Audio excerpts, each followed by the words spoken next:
Salut Joe. Salut Johan, salut les coachs. Alors il me semble qu'aujourd'hui on va parler de coaching et de formation. C'est ça. Allez, c'est parti. Merci de nous accueillir chez toi, à Dessines, à côté de Lyon. C'est aussi là où il y a un site de ton académie, parce qu'il y a aussi un site à Villeneuve-Loubet. Pour commencer, est-ce que tu pourrais nous expliquer un peu ce qui a motivé la construction de ce projet et quand est-ce que ça t'est venu en fait Ça nous est venu avec Thierry Assion, mon associé dans cette aventure, mon ami et ancien entraîneur également. On avait un rêve, c'était de finalement faire vivre notre passion. Voilà, c'est ce qu'on a essayé de créer à travers ce site. C'est-à-dire un site où on peut vraiment mélanger le tennis loisir, le tennis de compétition qui est réellement notre ADN. On l'a vraiment pensé en se disant qu'est-ce qu'on avait aimé nous dans notre parcours de joueur de tennis et qu'est-ce qui avait été un peu plus difficile. On avait un peu un flou artistique sur qu'est-ce qui va se passer si jamais on n'est pas bon, où est-ce qu'on va rebondir. Donc nous l'objectif c'était de dire nous ce qu'on peut offrir c'est justement des solutions à vivre sa passion même si on n'est pas on ne devient pas forcément un joueur professionnel de tennis. Si on revient sur ta carrière et ton rapport au coaching, tu as commencé comme tout le monde dans un club de tennis, comme n'importe quel joueur.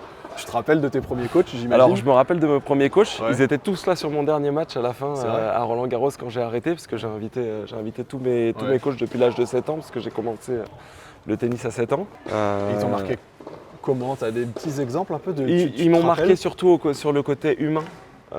Qui je pense est très important parce qu'avant d'être un très bon joueur de tennis, il faut je pense être un humain avec de bonnes valeurs et ils m'ont inculqué je pense ces valeurs-là en dehors évidemment de ce que m'a inculqué ma famille et je pense que le premier coach au tennis ça reste quand même les parents, ça reste quand même les gens qui nous accompagnent au quotidien. Si tu avais 2 ou 3 conseils à donner à ce coach de club, ce serait quoi quand il découvre un peu un talent dans son club? Je pense que c'est vraiment de lui donner envie dans un premier temps.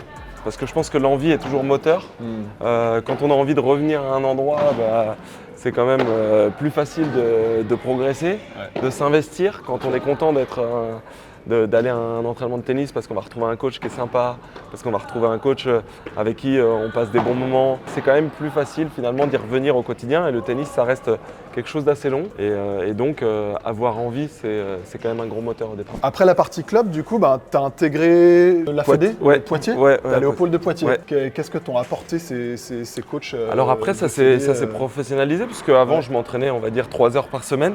Quand je suis arrivé sur le pôle France de Poitiers, je me suis retrouvé à jouer tous les jours, 3 heures tous les jours, donc ça a vraiment changé la donne. Alors c'était plus strict et automatiquement, plus on avance dans l'âge évidemment, plus c'est strict entre guillemets, c'est-à-dire plus on demande aux enfants de finalement être rigoureux.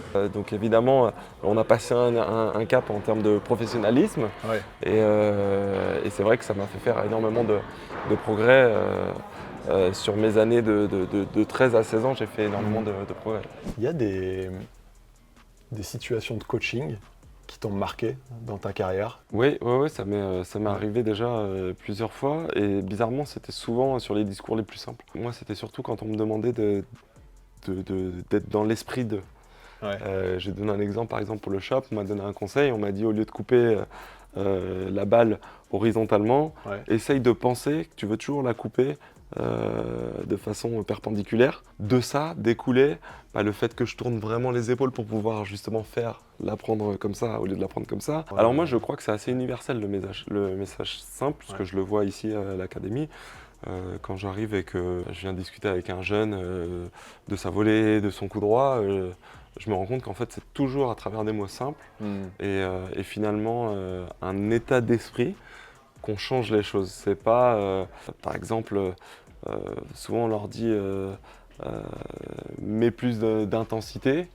Souvent les jeunes ils savent pas trop, ils se disent je mets plus d'intensité avec quoi? Avec les bras, avec les jambes, avec voilà.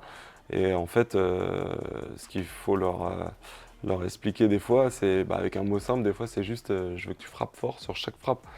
Et des fois c'est beaucoup plus clair. C'est très factuel. Bien sûr. Je veux que tu frappes fort. C'est pas plus compliqué, c'est que sur chaque balle tu dois frapper fort. En match, en tournoi, Bon, à ton époque, le coaching était interdit. On sait que tout le monde le faisait un peu, des petits gestes, des choses comme ça. Est-ce que toi, c'est quelque chose que tu aimais, que tu utilisais? Tu avais des codes avec tes coachs ou pas spécialement? Ça t'aidait pas, t'en avais pas besoin? Alors déjà c'était interdit, donc c'était difficile à faire. Ouais.